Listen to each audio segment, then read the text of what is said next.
This video is about piecewise functions, which is topic number 8.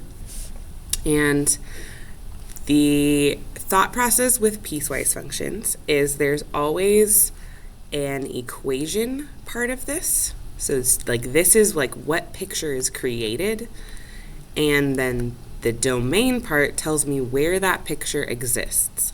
So here in this picture, the red graph is from 3, x equals 3, and smaller. So x is less than 3. So the cutoff is at 3, and everything less than that is going to be this picture. It has a y-intercept of 6 and a slope of -2. So down 2 over 1, down 2 over 1, or up 2, back 1, up 2, back 1. So the slope is -2, the y-intercept is 6. So the picture that is formed here is -2x plus 6. But the other picture, so at 3, it changes. It changes what's happening, or what picture is showing up on the graph. And so then the picture from x is greater than or equal to 3 is x, the square root of x minus 3. So this is a square root function. This was a linear function, and now it is a square root function. And starting at 3 and going in the positive direction. And so what's happening at this point is one of these is an open circle and one of these is a closed circle. And so the way they kind of fit together is like a puzzle piece where they fit together. One is open, one is closed, and they fit kind of like a puzzle piece. And so this graph is continuous because they fit together like a puzzle piece. And so that's how the equation works. So that's what you're looking at in the equation. When we are evaluating, so if you're just being asked to evaluate at a specific point, f of 0, what is the f function at 0? So x is 0, and so what I'm doing is I'm plugging in x into this function here.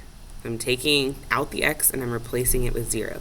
Okay, so if we replace x with 0 in the domain, 0 is less than 3, or 0 is greater than or equal to 3. Well, we know that 0 is less than 3. And so then I'm going to plug it into this equation because that's where 0 exists on the x-axis.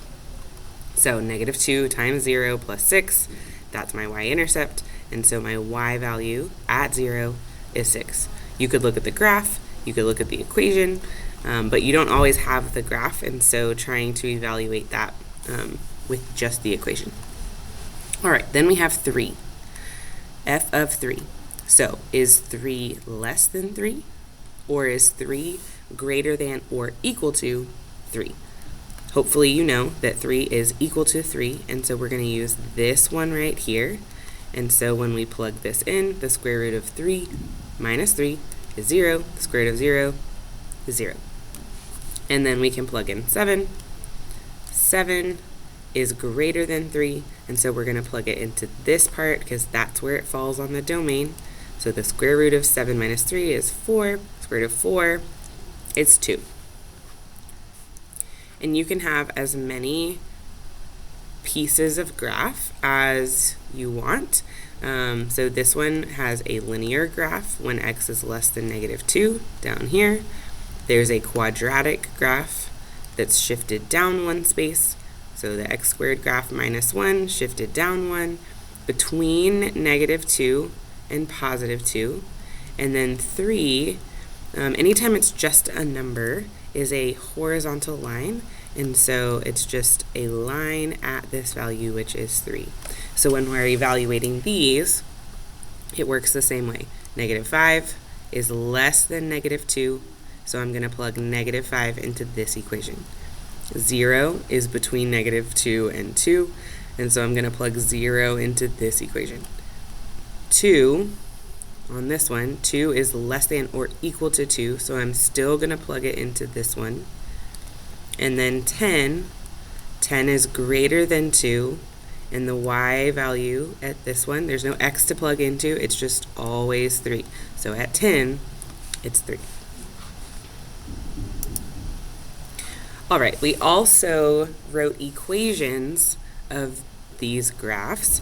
And so first, I like to find the domain, like where is this graph changing from one graph to the other graph. And so I decided that this was happening at -2. And so then this has a closed circle here, and this one has an open circle. So the closed circle is x is less than or equal to. The equal to is with the closed circles. And the open circle is x is greater than -2 because all of these numbers are bigger than -2. So I have my two domains, and then I need to decide on my equation and my other equation. And so I like to start with the easier ones because get the easy ones out of the way. And so it's a horizontal line, and the horizontal line is at 1, 2, 3, 4. And so that's why we just put 4 here. There's no x, there's no nothing, it's just a horizontal line like that last problem. And so the equation is a constant function.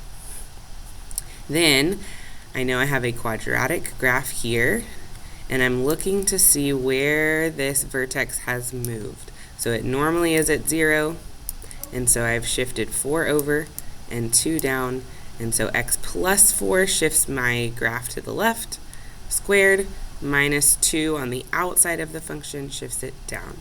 And so that's where I got that equation for that.